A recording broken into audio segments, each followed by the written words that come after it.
Future superstar of IPL कौन हो सकता है? 2025 का सीजन किसके नाम होने वाला है? कौन सा ऐसा सितारा है जिस पे आपको अपनी निगाहें बना के रखनी चाहिए? पार्ट 1 में हमने बात की थी बहुत सारे भारतीय खिलाड़ियों की जिन पे आपको अपनी नजर रखनी चाहिए और हम भी अपनी नजरें बना के रखे हुए हैं because they can prove to be the real x factors and game changers come the new season of the IPL. Right, okay, let's move to the international players.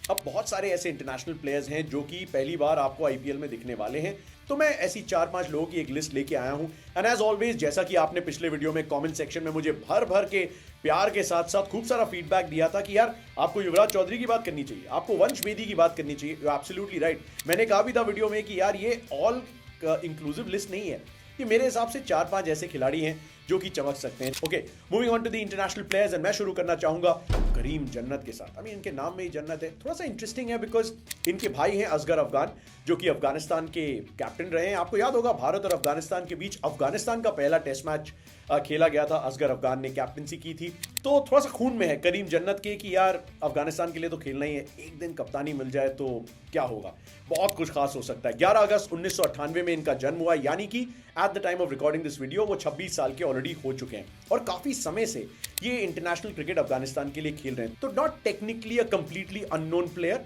लेकिन मैं उनकी कहानी थोड़ी सी बताना चाह रहा था क्योंकि उनके फर्स्ट क्लास डेब्यू से पहले वो अफगानिस्तान के स्क्वाड का हिस्सा थे जिन्होंने 2016 का अंडर 19 क्रिकेट वर्ल्ड कप खेला था. अब इंटरेस्टिंग, क्योंकि जो 2016 था उनके लिए बहुत कमाल का साल रहा बिकॉज उन्होंने अफगानिस्तान के लिए सबसे ज्यादा रन उस टूर्नामेंट में बनाए 273 रन, और मुझे 156 रन की एक पारी याद आती है जो उन्होंने आइनो फीजी के खिलाफ खेली थी. बट उससे पता चला था कि यार ये सिर्फ नॉक्स नहीं है, बड़ी नॉक्स और बड़े हंड्रेड्स लगाने की काबिलियत रखता है. And despite having no experience of playing T20 cricket before that, he managed to get his first T20 international cap in December against UAE, जिसकी वजह से उन्होंने प्लेयर द मैच अवार्ड जीता था उसी मुकाबले में जिसके बारे में मैं आपसे बात कर रहा था. उनके पास एक और एबिलिटी है कि वो कंसिस्टेंटली 140 के आसपास या 140 के ऊपर भी अपनी स्पीडोमीटर को ले जा सकते हैं और अच्छे पिंच हिटर हैं डाउन दी ऑर्डर. कभी कभी तो थोड़ा सा लोअर मिडिल ऑर्डर में भी मैंने उनको एक अच्छी जिम्मेदारी से भरी पारी खेलते हुए देखा है, जैसे कि अफगानिस्तान वर्सेस जिम्बाब्वे की रीसेंट सीरीज में. लेकिन भारतीय कप्तान रोहित शर्मा को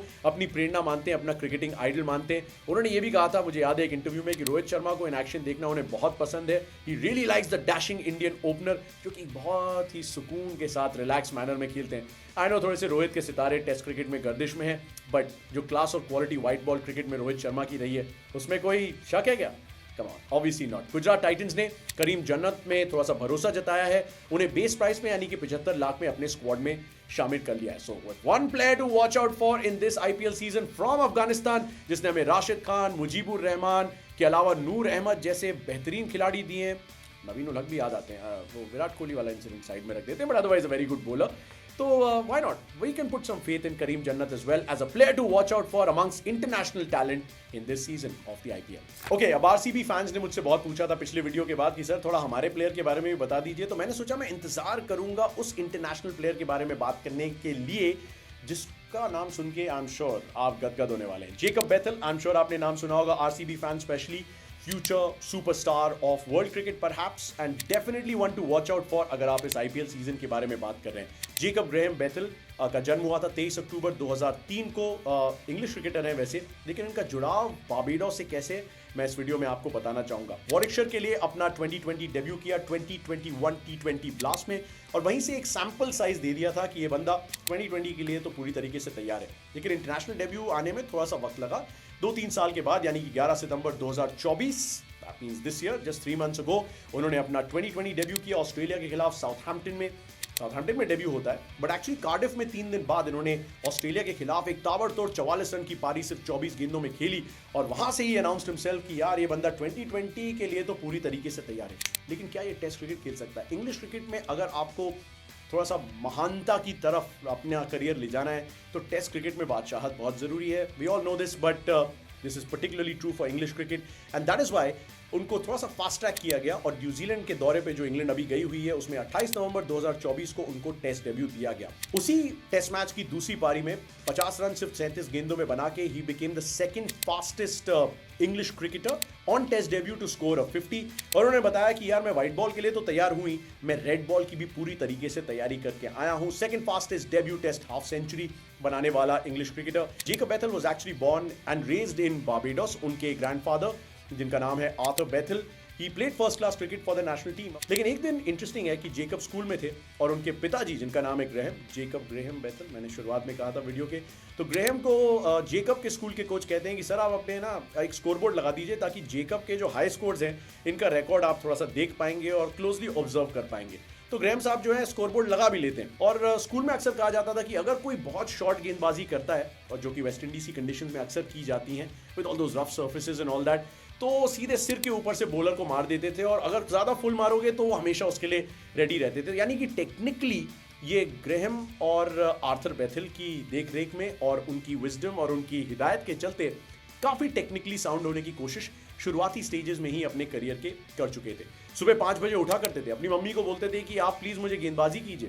रात के अंधेरे में भी मम्मी जो है वो गेंदबाजी कर रही है। तो पूरा पारिवारिक माहौल रहा है इनका। इनको सभी ने प्रोत्साहन दिया है कि आप देखिए आप क्रिकेटर ही बनेंगे, कुछ भी हो जाए। धीरे धीरे जेकब बेथल को भी लगा कि यार क्रिकेट ही वो चीज़ है जिसकी तरफ मैं थोड़ा सा अपना झुकाव चाहता हूँ। खूब सारा बैकयार्ड में उन्होंने अभ्यास किया अपने नेबरहुड में। उसके अलावा बहुत सारा बीच क्रिकेट खेला। बारबाडोस के बारे में अगर आप जानते हैं, ऑब्वियसली खूबसूरत बीचेस के लिए वो जाना जाता है। बीच क्रिकेट, फिर उनके बीच हाउस में वो अक्सर जाके खेलते थे और कोई भी बीच मिल जाता था बारबाडोस में तो थोड़ी बहुत मस्ती और थोड़ा बहुत क्रिकेट तो उनका हो ही जाता था। जब वो 11 साल के थे तो ब्रायन लारा ने उनको बहुत क्लोजली ऑब्जर्व किया, उनके साथ थोड़ा काम भी किया उनकी टेक्निक पे। और एक एज अ लेफ्ट हैंडर अगर ब्रायन लारा कह दें कि यार ये बंदा जो है वो मुझसे भी बेहतर है एज एन 11 ईयर ओल्ड, तो आप में डेफिनेटली कुछ खास है। काफी सारे बिडर्स ने उनमें इंटरेस्ट दिखाया जब वो आईपीएल का ऑक्शन हो रहा था। सबको याद होगा, आई एम श्योर नहीं है तो मैं याद दिला देता हूँ। सनराइजर्स हैदराबाद खूब देर तक लगे हुए थे। उसके अलावा पंजाब किंग्स जो मोटे बजट के साथ आए थे उन्होंने भी खूब दाव लगाया, लेकिन इवेंचुअली आरसीबी ने जेकब बेथल को अपना बना लिया। हमने देखा ना कि विल सॉल्ट और विराट कोहली के रूप में एक बेहतरीन ओपनिंग कॉम्बिनेशन जो है वो आई थिंक ऑलरेडी मिल चुका है रॉयल चैलेंजर्स बेंगलुरु को। क्या जेकब बेथल उस नंबर 4 के स्लॉट पे नजर आएंगे? क्या पाटीदार थोड़ा सा ऊपर जाएंगे?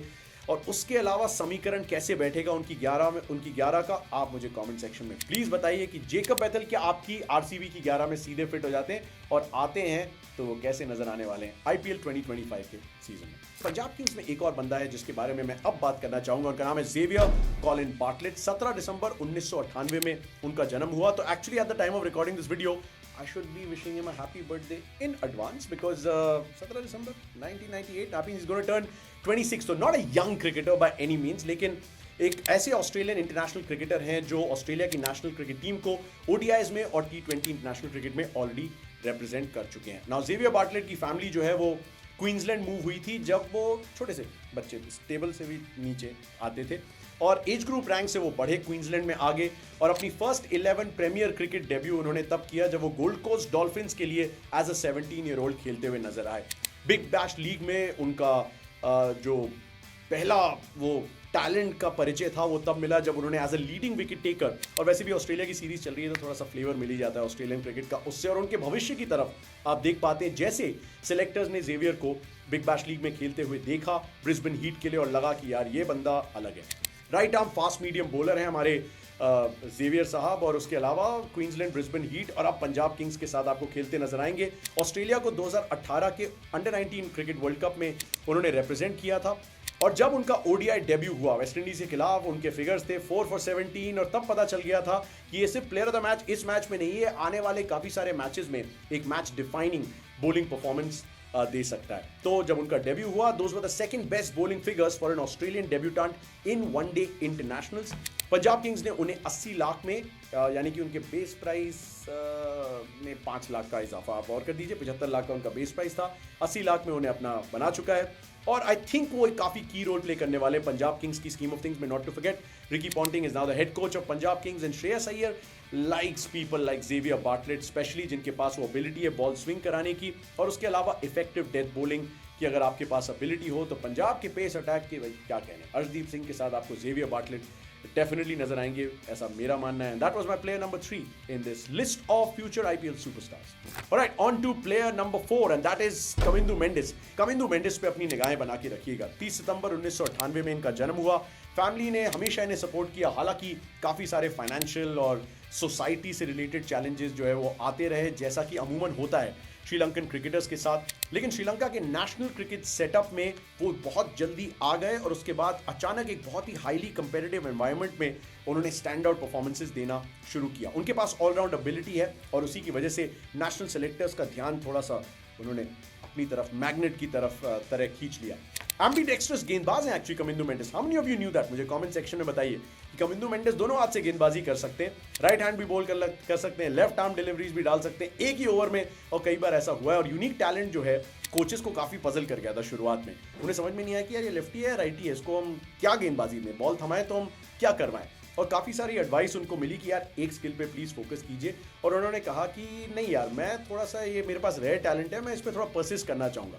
Anyway, back to the point, and he made his international debut for the Sri Lankan team in October 2018. Sri Lanka के स्क्वाड की कैप्टनसी की थी 2018 अंडर 19 वर्ल्ड कप में. उन्होंने पहले बैटर थे जिन्होंने 200 एक ही टेस्ट में बनाए while बैटिंग एट नंबर 7 और लोअर, जो बताता है कि श्रीलंका की बैटिंग में जो अचानक न्यू फाउंड गहराई आई वो कमिंदु मेंडिस ने उसमें क्या भूमिका निभाई. पहले प्लेयर है जिनका 50 प्लस स्कोर है in each of his first 8 test matches. He also created history by becoming the first cricketer in the 147 years of Test cricket history to hit a 50-plus score in all of his first 8 Test matches, which tells you a thing or two about कि क्या कमिंदु मेंडिस कर पाते हैं. अगर Sunrisers Hyderabad में उनको मौका मिलता है, मुश्किल होगा I know, because Travis head, PAT Cummins, Anrich Klaasen के बीच में क्या आप चौथा फॉरेन ऑप्शन कमिंदु मेंडिस के रूप में चाहेंगे? ये मैं बता सकता हूँ कि जो बंदा पहले 8 टेस्ट मैचेस में 50 लगा सकता है और जो बंदा इस फॉर्मेट में ऑलरेडी श्रीलंका का डेब्यू कर चुका है, ओडीआई में कर चुका है, वो स्टेज के लिए पूरी तरीके से तैयार आएगा. बेस प्राइस था उनका 75 लाख और उसी में सनराइजर्स ने कहा ओ कोई नहीं ले रहा, कमिंदु आ जाओ. क्या भविष्य जो है वो यहाँ से तय हो सकता है. सनराइज हैदराबाद की थोड़ी सी कहानी भी रही है कि अभिषेक शर्मा के रूप में उन्होंने एक बंदे को चांस दिया और वो शाइन कर रहा है फिलहाल कम से कम आईपीएल में, एंड उसी के दम पे उन्होंने इंडियन कॉल अप भी रिसीव किया था. तो कमिंदु मेंडिस के साथ भी यही कहानी क्या हो सकती है, but is definitely one to watch out for. Next up is Allah Ghazanfar, Allah Mohammad Ghazanfar, जिनका जन्म हुआ 20 मार्च 2006 में, यानी कि at the time of recording this video he is only 18 years of age. He is an Afghan cricketer जो कि अपनी नेशनल साइड को रिप्रेजेंट कर चुके हैं. पाक्तिया प्रोविंस से आते हैं ये अफगानिस्तान के. 5 इनके बड़े भाई हैं, तो यानी कि 6 भाइयों में सबसे छोटे भाई हैं हमारे अल्लाह मोहम्मद गजनफर.